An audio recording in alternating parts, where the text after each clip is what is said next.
E agora vamos para a questão 4, FUVEST 2013. Leia o texto e observe o mapa.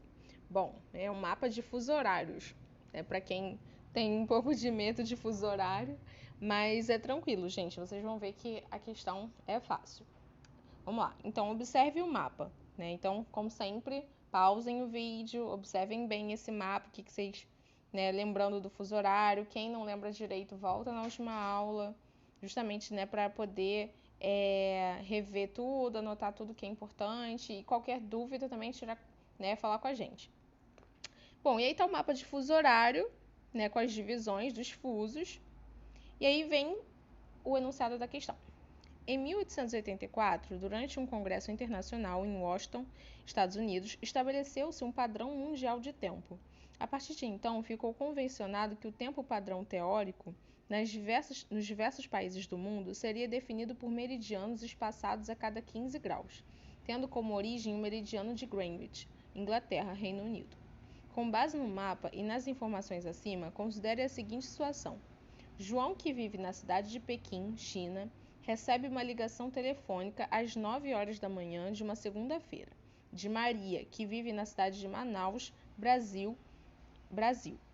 A que horas e em que dia da semana Maria telefonou? Bom, é quase um probleminha, Parece ter um probleminha de matemática. Mas basicamente, essa primeira parte da questão, que fala, sobre como foi estabelecido, os fusos horários, não interessa tanto pra gente, porque a gente já sabe isso, A gente já aprendeu, já sabe como que foi feito o fuso horário. Mas o que mais importa mesmo pra gente é justamente essa segunda parte do enunciado, que dá as informações, Então, a situação é o João, que vive em Pequim, na China, recebeu uma ligação às 9 horas da manhã. Então, a gente tem que escrever no caderno aí, o João, 9 horas da manhã em Pequim, de uma segunda-feira. Isso também é importante, porque ele está querendo saber o dia da semana. E justamente foi a ligação da Maria, que vive em Manaus, no Brasil.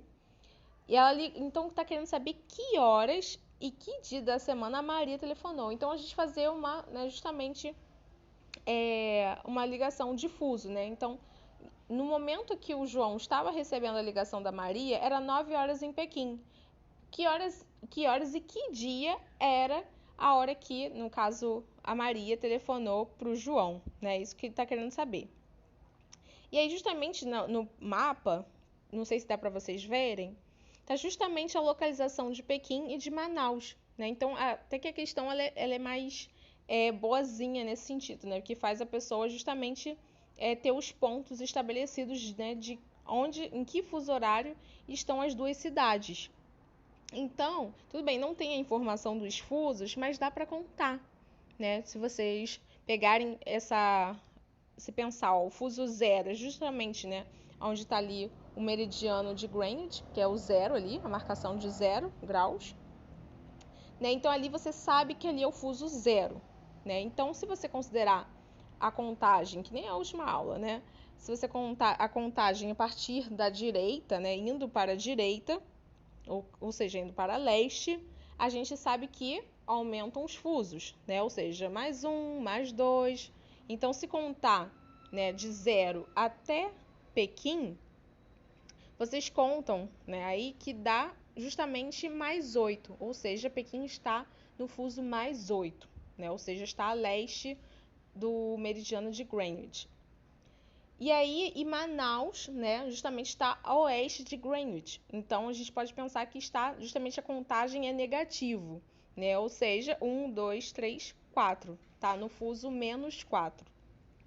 E aí é só a gente fazer uma contagem, Ou seja, é só a gente pensar. O fuso, Se a gente pensar, o que o fuso ele diz um pouco pra gente, A gente tem que pensar que justamente o Sol, ele sempre nasce de leste para oeste, Isso não muda nunca.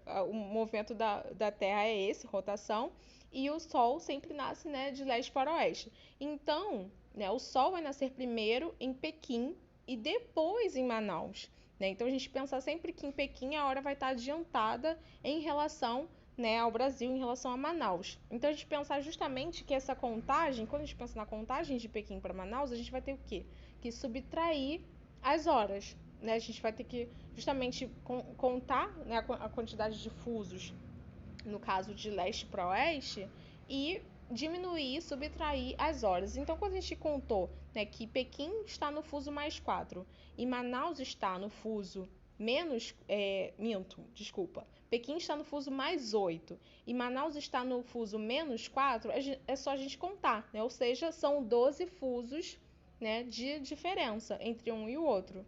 E como a hora está atrasada em Manaus, a gente pensa justamente que se eram 9 horas da manhã, né, em Pequim, então, quando o João recebeu a ligação da Maria, então a gente pode justamente o que? Subtrair 12 horas para saber qual era a hora de Manaus. Ou seja, né, 9 horas da manhã menos 12 é fácil, né? Era 21 horas, no caso 21 horas, 9 da noite. Então a gente já sabe o horário, que é 21 horas, né? Então a gente corta a B e a D. A gente já sabe, né, que é 21 horas. Só que como eu falei para vocês, a gente sempre lembrar, né? O Sol sempre nasce de leste para oeste, né? E a gente tem também aquela marcação, né, da linha de mudança de data, certo? Então a gente está considerando o quê? Que justamente se Pequim era 9 da manhã, né, e Manaus está atrasado, né, 12 horas antes, ou seja, é um dia anterior. Ou seja, se Pequim estava numa segunda-feira, logo a Maria em Manaus estava no domingo. Então, a resposta certa é a A. Certo, pessoal? Conseguiram me pegar de boas? Qualquer dúvida, gente, falem com a gente. Pelo amor de Deus, não guardem para vocês, porque é uma matéria mais fácil, mas às vezes as primeiras tentativas, né, de fazer exercícios, às vezes dá realmente um desespero, às vezes a gente fica, né, com medo, ou algumas coisas ainda a gente ainda não entendeu bem, então pode realmente acontecer isso, sabe, de não pegar, mas não fiquem com vergonha, falem com a gente. Questão 5, Enem 2015. O projeto Nova Cartografia Social da Amazônia ensina indígenas, quilombolas e outros grupos tradicionais a empregar o GPS e técnicas modernas de georreferenciamento para produzir mapas artesanais, mas bastante precisos, de suas próprias terras. A existência de um projeto como apresentado no texto indica a importância da cartografia como elemento promotor da A. Expansão da fronteira agrícola, B. Remoção de populações nativas, C. Superação da condição de pobreza, D. Valorização de identidades coletivas ou E. Implantação de modernos projetos agroindustriais. Bom, essa questão está falando sobre um uso da cartografia que é um pouco diferente do que a gente está acostumado a pensar, né? A gente pensa muito que nem que a gente pensou, né, que a cartografia é muito relacionada à política, né, à geopolítica, é um instrumento, né, de poder. E normalmente a gente está acostumado justamente a pensar o quê? No poder exercido pelos países colonizadores, né, por países que tinham grande poder político. Então a gente está pensando, né, justamente naquele eurocentrismo, mas a gente também pode pensar que a cartografia não precisa ficar restringida a isso, né? A cartografia ela serve para todos, né? É uma forma de todos, né, de todos os grupos poderem se estarem referenciados, né? Terem uma localização, terem a sua própria orientação, não é mesmo? Então, basicamente o enunciado ele fala justamente o que? O projeto Nova Cartografia Social da Amazônia ensina indígenas, quilombolas e outros grupos tradicionais a empregar o GPS. Né? Então, a gente está falando de grupos tradicionais, né? Os indígenas, os quilombolas, ribeirinhos, caiçaras. Não sei se vocês já ouviram falar, claro, indígenas e quilombolas, vocês já devem ter ouvido falar, com certeza, né? Porque, pelo amor de Deus, né? Indígena e quilombola é praticamente a origem do nosso país, né? Mas, assim, existem outros grupos tradicionais que são menos conhecidos, né? Como os ribeirinhos, como os caiçaras, enfim, extrativistas, tem vários grupos tradicionais, né, que tem esse nome de grupos tradicionais, porque são grupos que vivem de uma forma diferente, normalmente, da nossa, né, são grupos que têm uma identidade cultural e territorial muito forte, né, que são, normalmente tem justamente, né, tem uma identidade territorial, ou seja, eles têm bastante conexão, né, com onde eles vivem, tem uma questão de ancestralidade, de gerações mesmo. Então, assim, eles têm essa forte ligação mesmo com a terra, né? E uma cultura muito bem delimitada também. Então, basicamente, né, a gente está falando desses grupos tradicionais. E justamente esse projeto é ensinando, né, justamente que essas populações elas usem GPS, né, e técnicas modernas de georreferenciamento. O que é isso? Eu até aconselho vocês, né, porque como a gente está tentando dar a matéria de uma forma mais rápida, porque a gente não tem mais tanto tempo para poder dar toda a matéria, né? Eu até aconselho vocês a olharem a apostila, no módulo 1, que é a parte de geografia física. Tem uma unidade só de cartografia, e eu acho muito importante essa parte de cartografia. Tem várias coisas legais, tem uns textos justamente falando sobre tudo que foi ensinado até agora, nessas 2 últimas aulas. E justamente fala também sobre técnicas modernas de mapeamento, de orientação, localização, e fala justamente sobre o GPS, né, que é o sistema global de localização, né, no caso de posicionamento, e também o sensoriamento remoto, que é uma outra técnica, né, que eu não vou abordar aqui porque a gente não tem muito tempo, mas na apostila, na página 21, fala sobre isso, né? Então, se vocês lerem os textinhos lá, é muito entendível mesmo. Então, assim, é uma parte muito legal que é importante vocês saberem, né? O GPS vocês sabem, porque a gente usa para tudo, né? Hoje em dia o GPS é super não popular totalmente, né? Não que todo mundo tenha, mas em geral a população, né, usa bastante, né, no dia a dia. Tanto quando a gente se a gente tiver um celular, né, a gente liga a localização e a gente vê, né, em tempo real onde a gente está, aquele mapa, né, pelo satélite. Então, quer dizer, antigamente não tinha isso, né? As pessoas para se localizarem tinham que necessariamente ter uma bússola, tinha que traçar uma coordenada, né, tinha que tentar traçar um mapa para saber a sua coordenada, era muito mais difícil. E hoje em dia não, pelo GPS você sabe a sua latitude, a sua longitude e até mesmo a altitude que você se encontra, né? Justamente por essas técnicas mais recentes de mapeamento.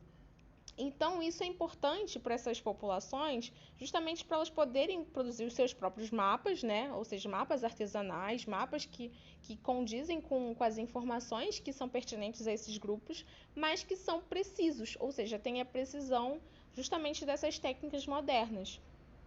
Então, é isso que basicamente o enunciado está falando, né? Essa parte do texto.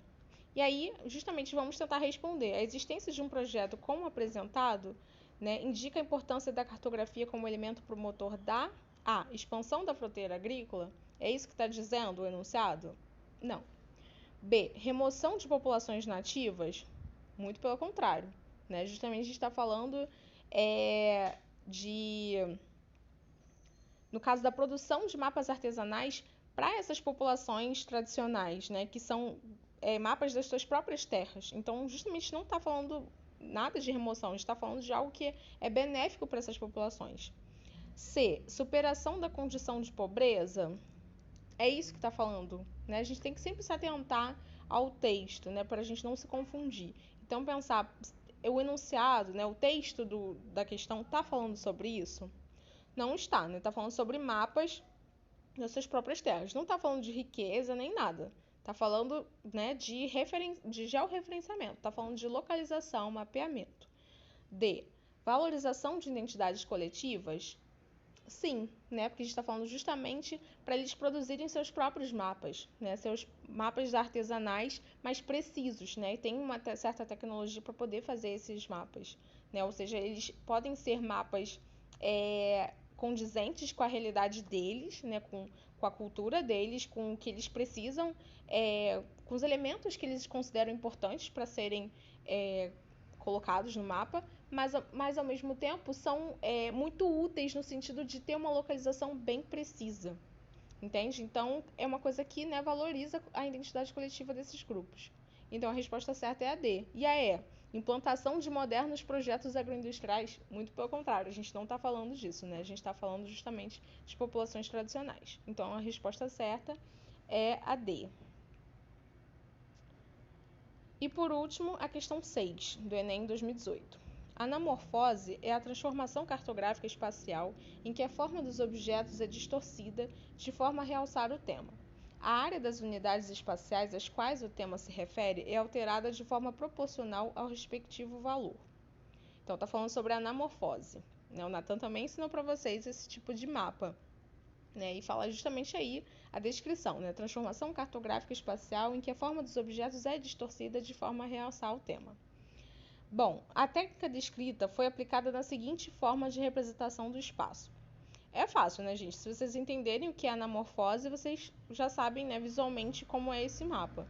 Então, justamente é um mapa que tem uma transformação cartográfica, que no caso distorce, a forma, muda a forma, não está ligado, na representação certinha das formas, justamente muito pelo contrário, distorce de propósito, muda essa forma geométrica de acordo com o fenômeno que está sendo representado, e justamente os tamanhos variam de acordo com o que está sendo, com o valor que está sendo representado também.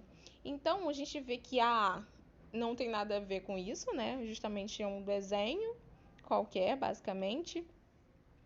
A B é um mapa que vocês ainda não foi explicado para vocês, mas também explica na apostila. Também não deu tempo muito bem para a gente falar sobre isso, mas é um mapa topográfico, ou seja, um mapa que trata do relevo, ou seja, o modelado da superfície terrestre, e justamente é um tipo de mapa em curvas de nível, justamente que tem linhas, e essas linhas, essas curvas, elas representam as altitudes de um relevo mais acidentado, no caso com montanhas ou com vales. E aí justamente essas linhazinhas, essas curvas, cada curva representa uma determinada altitude, Então, quando ou diminui ou aumenta, dependendo do mapa.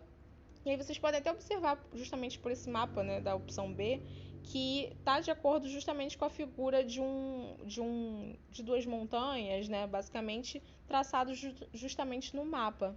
Então, justamente mostra um pouco a declividade, ou seja, se essas linhas estiverem mais próximas, quer dizer que o terreno é mais íngreme, ou seja, é mais inclinado. Agora, se essas linhas estiverem mais afastadas, no caso, já tem uma inclinação mais suave. Então, só para vocês terem uma noção, que é um mapa topográfico e vale super a pena também, indico muito, gente. Vão lá na apostila, módulo 1, Geografia Física, Cartografia, e fala também sobre esse tipo de mapa. Também, se vocês lerem, é fácil de compreender. É sobre isso que eu tô falando aqui, só para vocês saberem que esse tipo de mapa existe, gente. E aí, para vocês também saberem que se cair no vestibular, vocês não vão se apavorar. A letra C, justamente o Canadá, Estados Unidos, os países estão tudo em formas de quadrados, ou seja, tá meio retangulares. Então, assim, tá diferente, não é o formato que a gente está acostumado a ver nos mapas, tá com uma modificação. E justamente não está seguindo também os tamanhos dos países, nem segue a forma e nem segue os tamanhos. Então, a gente pode pensar justamente que é uma anamorfose. Então, é a letra C. Não poderia ser a D, que é o perfil de algum local, seria o perfil com uma vegetação. E a letra E seria justamente um mapa, uma carta, talvez. Então, a gente pode pensar justamente que é a letra C. É a anamorfose, é uma técnica, um mapa de anamorfose. E chegamos ao fim da nossa aula. Muito obrigada, gente, por terem assistido até aqui. E se vocês tiverem qualquer dúvida, falem com a gente, ok? Beijos e até a próxima.